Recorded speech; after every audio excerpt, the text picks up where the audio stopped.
Supreme court का जो भी निर्देश होता है वो सराखों पे वो हम लोग सबको मानना पड़ता है। आज का जो हम लोगों का रियलिटी है हम लोगों के देश का, वो देख के एक औरत को मेंटेनेंस देना का जरूरत है।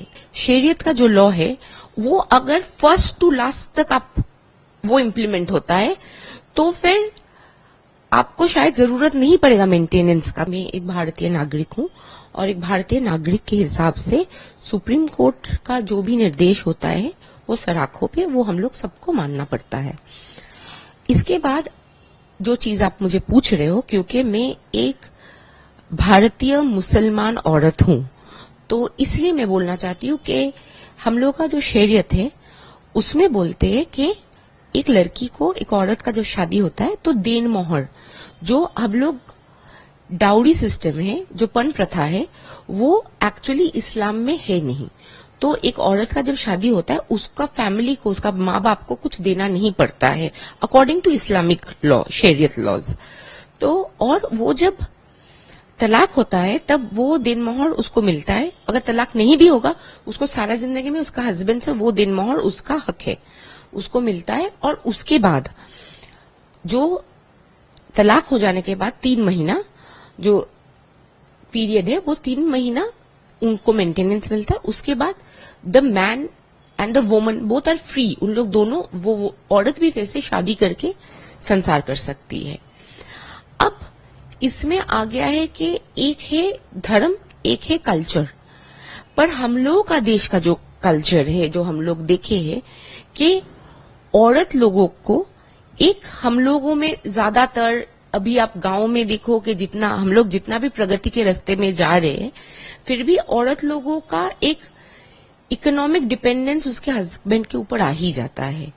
तो इसीलिए जब एक राय होता है तो वो सिर्फ एक रिलीजन बेसिस में नहीं हो सकता है, वो सोसाइटी के बेसिस में होता है कि रियलिटी आज के दिन में क्या है, क्या औरत सक्षम है खुद को चलाने के लिए।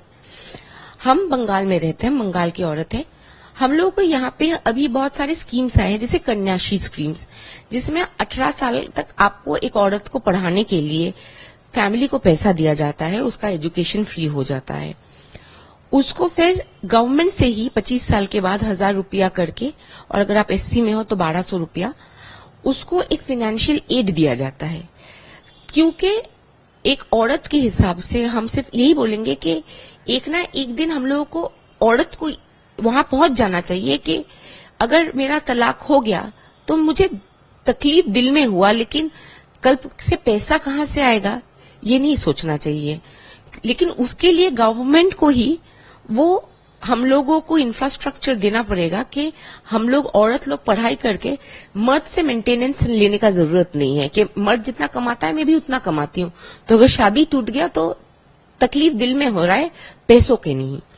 लेकिन जब तक वो चीज नहीं हो रहा है हम लोगों के सोसाइटी में, जब तक हम, तो आप जो रियलिटी है, आप ये नहीं बोल सकते कि कोई भी मुस्लिम लड़का आज के दिन में पण नहीं मांग रहा है, डाउरी नहीं मांग रहा है। हम है, बहुत सारे एग्जाम्पल्स है। तो शरीयत के लॉ से तो उसको पैसा नहीं मांगना चाहिए। तो आज का जो हम लोगों का रियलिटी है हम लोगों के देश का, वो देख के एक औरत को मेंटेनेंस देना का जरूरत है, इसीलिए सुप्रीम कोर्ट ये चीज लिए है। लेकिन अगर आप शरीयत का लॉ फुल्ली फॉलो करोगे तो आपको वो जरूरत ही नहीं पड़ेगा। तो शरीयत के लॉ के आप भी मानते हैं कि इसकी जरूरत नहीं थी, शरीयत का लॉ ही इनफ था? मैं आपको अभी बताई कि शरीयत का जो लॉ है वो अगर फर्स्ट टू लास्ट तक आप वो इम्प्लीमेंट होता है तो फिर आपको शायद जरूरत नहीं पड़ेगा मेंटेनेंस का, तो मेंटेनेंस का बात ही नहीं आता है।